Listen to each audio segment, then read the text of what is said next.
Hello বন্ধুরা, তত্ত্ব এবং তথ্য চ্যানেলে তোমাদের সকলকে স্বাগত জানাই। আচ্ছা বন্ধু, মানুষের শিক্ষা বড় না স্বভাব?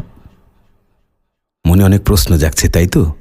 শিক্ষার চেয়ে তো বড় কিছু হতে পারে না, কেননা শিক্ষাই মানুষকে প্রকৃত মানুষ করে, তাই না? কিন্তু স্বভাব, সেটা কেমন? তা কি বড় হতে পারে?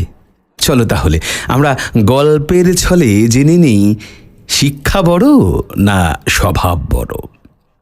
একবার এক মহারাজ রাজ্যে ঘোষণা করলেন, তার রাজ্যে সকলকে শিক্ষায় শিক্ষিত করতে হবে। শিক্ষার আলো ঘরে ঘরে জ্বালো। মন্ত্রী বললেন, মহারাজ, সকলকে শিক্ষিত করতে হবে? হ্যাঁ, অবশ্যই, আবাল বৃদ্ধ বনিতা সকলকে। কেন? কেননা আমার রাজ্যে চুরি ডাকাতি রাহাজানি সব বেড়ে গেছে। মহারাজ, সকলকে শিক্ষিত করলে চুরি ডাকাতি রাহাজানি কমে যাবে? হ্যাঁ, অবশ্যই কমবে। না মহারাজ, আমার মনে হয় শুধু শিক্ষার আলো দিয়ে এসব কমানো যাবে না। তাহলে তাহলে তুমি কি বলতে চাও, শিক্ষা বড় নয়? হ্যাঁ, শিক্ষা বড়, কিন্তু শিক্ষার চেয়েও মানুষের স্বভাবটা অনেক বড়। তুমি প্রমাণ করতে পারবে মন্ত্রী? হ্যাঁ, অবশ্যই প্রমাণ করতে পারবো। তাহলে তোমাকে আমি 3 মাস সময় দিলাম। এই 3 মাসের পর একদিন আমার এই রাজসভায় প্রমাণিত হবে। তুমি প্রমাণ করবে স্বভাব বড়, আমি প্রমাণ করব শিক্ষা বড়। যদি তুমি প্রমাণ করে জিতে যাও যে স্বভাব বড়, তাহলে তোমাকে আমার রাজ্যের অর্ধেক অংশ দিয়ে দেব।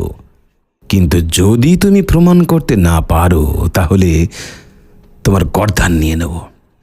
মন্ত্রী তো আবেগে হ্যাঁ বলে দিল, কিন্তু ওই শর্তটার কথা তার মনে পড়তেই বুকের মধ্যে একেবারে বিদ্যুৎ দীপ্তির মতো ঝলক। যদি প্রমাণ করতে না পারি তাহলে গর্দান চলে যাবে, আর প্রমাণ করতে পারলে রাজ্যের অর্ধেক অংশ। যাই হোক, কথা যখন দিয়ে দিয়েছে এবং রাজ্যে যখন সারা রাজ্যে ঢোল পেটানো হয়ে গেছে, 3 মাস পরে রাজ্য সভায় মানে রাজার সভায় প্রমাণিত হবে শিক্ষা বড় না স্বভাব বড়।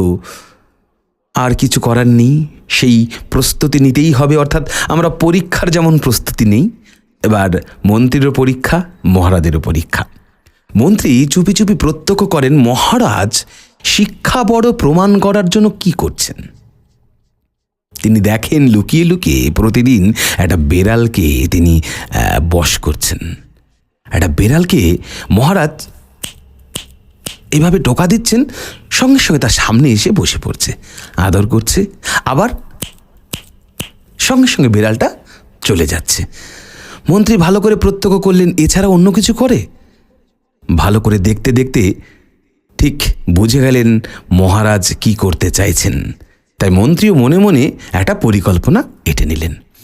দেখতে দেখতে সেই প্রতীক্ষিত লগ্ন, কেননা রাজ্যের সকলে অপেক্ষা করছে, জ্ঞানীগুণী ব্যক্তিরা, যে রাজ্যে প্রমাণিত হবে রাজসভায়, মহারাজ প্রমাণ করবেন শিক্ষা বড়, আর মন্ত্রী প্রমাণ করবে স্বভাব বড়, আর মহারাজ প্রমাণ করবে শিক্ষা বড়। বিভিন্ন রাজ্য থেকেও অনেক জ্ঞানীগুণী ব্যক্তিরা রাজসভায় এসেছেন। রাজসভা গমগম করছে, উত্তেজনা। মন্ত্রী উপনীত হলেন, তার মনের মধ্যে খুব ভয়, তবু একটা অপ্রত্যাশিত ফলাফল সকলেই কামনা করছে।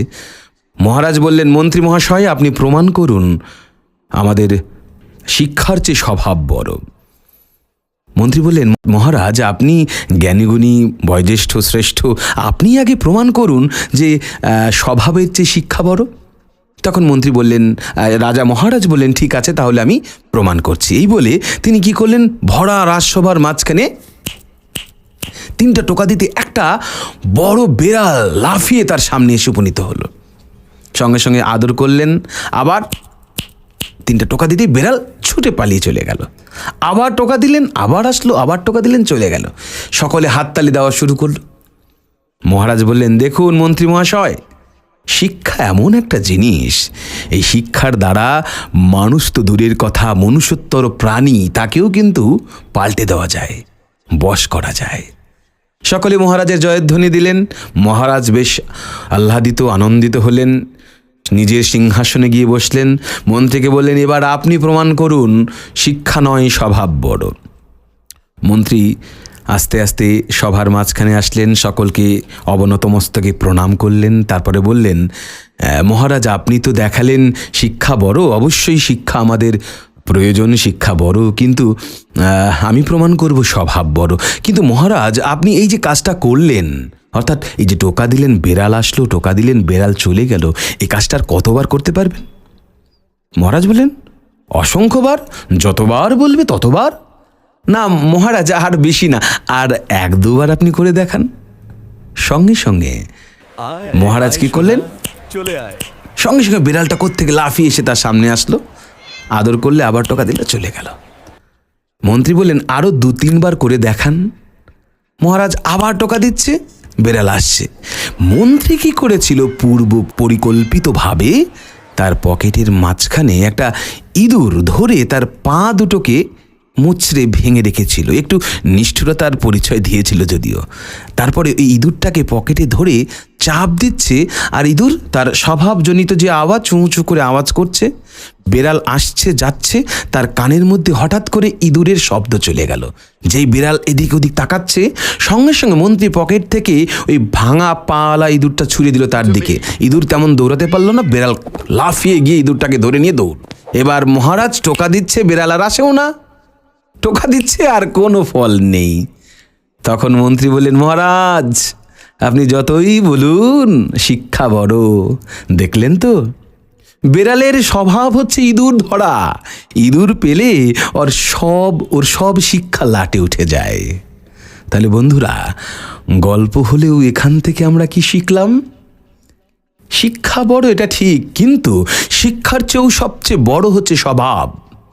সেই স্বভাবটাকেই তৈরি করতে হবে। আমরা মানুষ, মান আর হুঁশ এই দুটা যুক্ত হয়ে তবেই তো আমরা মানুষ।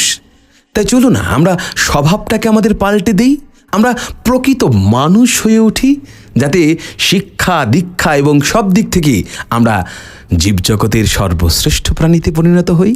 গল্পটা যদি ভালো লেগে থাকে তাহলে অবশ্যই তোমরা একটা লাইক, কমেন্ট, সাবস্ক্রাইব করবে, আমার পাশে থাকবে। আর এরকম আরও আরও মজাদার তত্ত্ব ও তথ্য সমৃদ্ধ গল্প শোনার জন্য আমি তোমাদের আমার এই চ্যানেলে আরও একবার স্বাগত জানাই। ভালো থাকো, সকলে সুস্থ থাকো। ধন্যবাদ।